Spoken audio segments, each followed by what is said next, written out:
Kadang kita merasa sepi, bahkan ketika berada di tengah keramaian, kita tertawa di grup WhatsApp, menyukai foto teman di Instagram, tapi ketika saat malam tiba, kita seringkali merasa bahwa kita sedang merasa sendiri.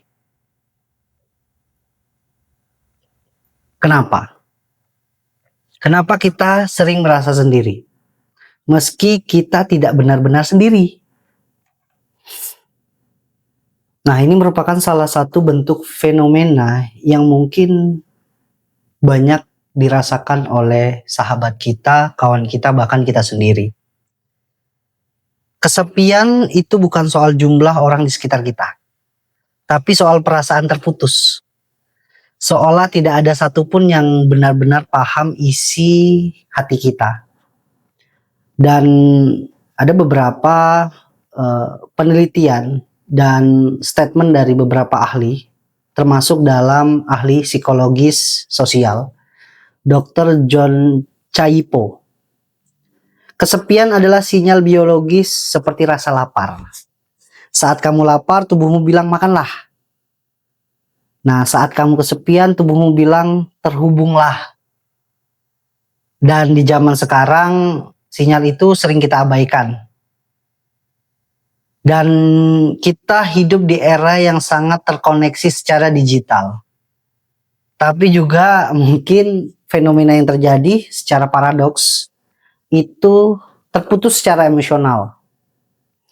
Kita punya ratusan teman di media sosial dan bisa kita cek sendiri untuk semua yang menggunakan media sosial. Beribu rekan-rekan, beribu teman dan beribu netizen yang ada di platform media sosial yang kita punya. Tapi tak ada satupun yang bisa kita telepon saat hati kita kacau. Pasti kalian sering terjadi. Kita lebih sibuk membangun citra diri, topeng bahagia, sibuk sukses, tapi lupa bahagia untuk bahwa kita bisa menyemangati diri kita, bisa memberikan kontribusi untuk hidup kita yang lebih baik. Dan tentu akhirnya hubungan secara emosional menjadi dangkal. Banyak basa-basi dan sedikit keintiman. Dan diam-diam kita mulai percaya bahwa tidak ada yang benar-benar peduli terhadap diri kita. Terkadang rasa kesepian itu tidak datang dari hari ini. Ia lahir dari pola-pola lama, dari masa kecil, dari pengalaman ditinggalkan, dan dari rasa tidak dianggap. Dan menurut teori attachment, orang yang tumbuh dalam ketidakpastian emosional akan sulit mempercayai hubungan di masa dewasa. Nah, ini merupakan salah satu teori.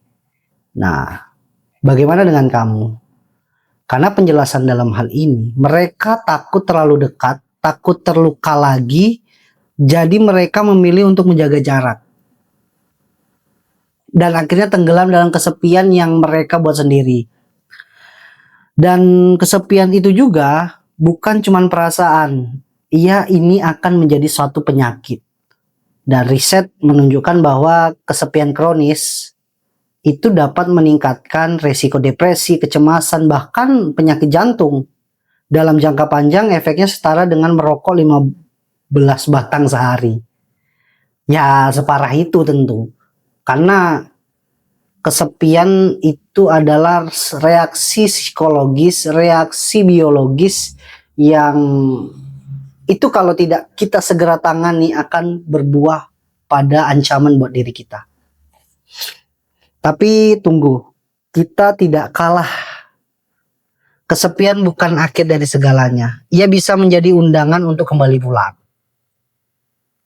Dan kemudian pelan-pelan belajar terhubung lagi, bukan dengan banyak orang, tapi dengan orang-orang yang tepat. Mungkin mulai dari percakapan sederhana dengan rekan sejawat, dengan rekan kerja, sahabat, atau pasangan.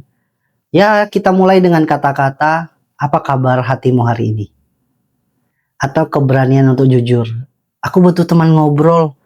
aku sedang tidak baik-baik saja. Seperti itu. Kesepian itu manusiawi, semua orang pernah merasakan. Yang membuatnya sembuh adalah saat kita tidak lagi menyimpannya sendirian. Karena di balik kesepian ada ruang kosong yang sedang menanti untuk diisi. Bukan oleh ribuan like, tapi oleh satu pelaku yang tulus. Bukan oleh notifikasi, tapi oleh tatapan yang benar-benar peduli. Maka, hari ini, kalau kamu merasa sendiri, ketahuilah kamu tidak lagi benar-benar sendiri dalam perasaan itu. Dan bisa jadi, video ini adalah awal kamu untuk bangkit dan terhubung untuk kembali.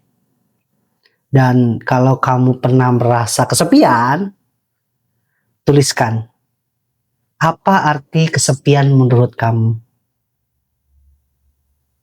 Dan inilah tantangan buat kita di masa mendatang.